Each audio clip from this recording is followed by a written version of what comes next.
Question number 29 है the time required for 10% completion of first order reaction at this temperature is equal to the time required for 25% completion at temperature 308 Kelvin. So if the value of K is this, we have to calculate value of rate constant at 318 Kelvin, and along with that we have to calculate activation energy.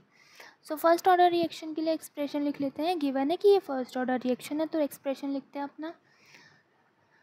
ठीक है, K equals to 2.303 log of R by RT. अब मुझे given है 10% complete हो चुकी है reaction उसके लिए, तो बचेगा कितना मेरे पास एट एनी टाइम T, कितना रिमेनिंग हो जाएगा 90% ऑफ द इनिशियल. ठीक है, तो वही लिखा. सिमिलरली नेक्स्ट के लिए यहाँ पर क्या गिवन है कि 25% कंप्लीट हो चुकी है रिएक्शन. फर्स्ट वाले को अगर मैं सॉल्व करूँगी तो 10/9 आ जाएगा लॉग. फिर अगर हम सेकेंड वाले के लिए लिखें 25 कंप्लीट हो चुकी है तो रिमेनिंग कितनी है 75%. यहाँ पर rate constant K1 and K2 करके हम एज्यूम कर ले हैं. टाइम को हम T ही ले रहे हैं क्योंकि time is same as given in the question. ठीक है, देन इस वाली इक्वेशन को सॉल्व करेंगे तो T equals to 2.303 by K2 log of 4/3 आ जाएगा. Log of 4/3. Then time equal है ऐसा क्वेश्चन में हमें गिवन था, तो हम क्या करेंगे जस्ट इक्वेट कर देंगे. सो time is equal, so equating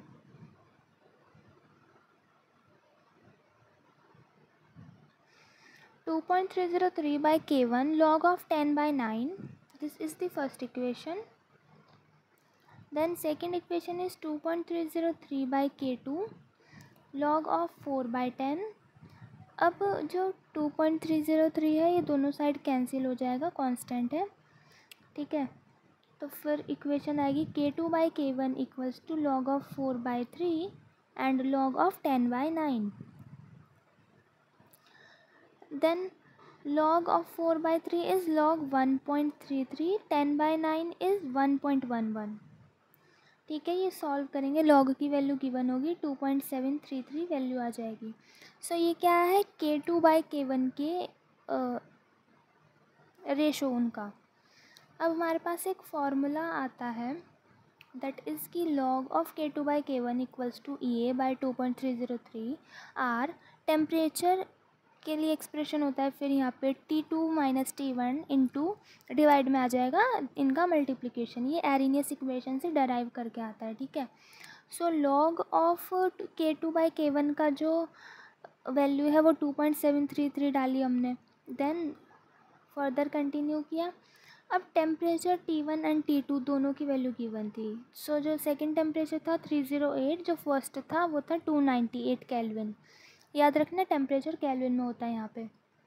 अब क्या है सब कैलकुलेशन का है and EA is a variable जिसकी वैल्यू निकालनी होगी. EA equals to 2.303 into 8.314. फिर ये जो डिनोमिनेटर में है ये मल्टीप्लाई में चला जाएगा.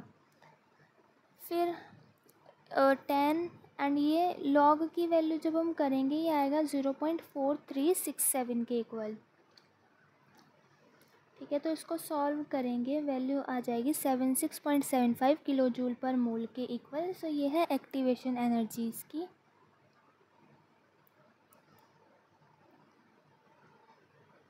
क्वेश्चन में हमसे K की वैल्यू भी पूछी थी जब हमें A की वैल्यू गिवन होगी.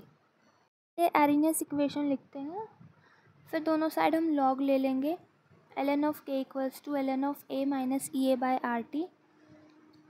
फिर हम इसको लॉग नेचुरल लॉग के टर्म में लिखेंगे जिसमें हमें यूजुअली कैलकुलेशन करनी होती है. ठीक है, so EA by 2.303 by RT. अब K फाइंड करना है. So log of K equals to log of A की वैल्यू गिवन थी 4 इंटू 10 की पावर 10. ये क्वेश्चन में गिवन थी. ओके देखो क्वेश्चन में था 4 इंटू 10 की पावर 10 के इक्वल. हमें K एंड EA निकालना था. EA अभी हमने कैलकुलेट किया था जस्ट ऊपर. ठीक है, बट यहाँ पे हमें लिखना होता है जूल की टर्म में। 76.75 आया तो इसको 10⁻³ से मल्टीप्लाई कर देंगे सो दैट कि ये जूल में आ जाए। देन 2.303 इज़ कॉन्स्टेंट, आर भी एक कॉन्स्टेंट है, ठीक है। फिर टेम्परेचर की वैल्यू लिख देंगे 318। टेम्परेचर 318 क्यों लिया, क्योंकि हमें के की वैल्यू फाइंड करनी थी एट टेम्परेचर 318 पे, अगर आप क्वेश्चन को ध्यान से देखोगे तो, ठीक है। फिर फर्दर क्या है, कैलकुलेशन वाला पार्ट है बाकी तो। लॉग ऑफ के की वैल्यू आएगी -2.003। अब फिर हम एंटी लॉग ले लेंगे and we will get our answer. So K equals to anti log of -2.003 जो कि आएगा 9.93 इंटू 10⁻³ के इक्वल।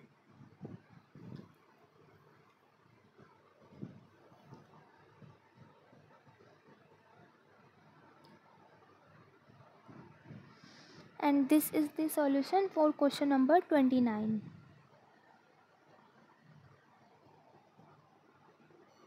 अगर हम देखें कि इस क्वेश्चन में हमने क्या क्या कैलकुलेट किया है, थोड़ा लॉन्ग क्वेश्चन का सॉल्यूशन है।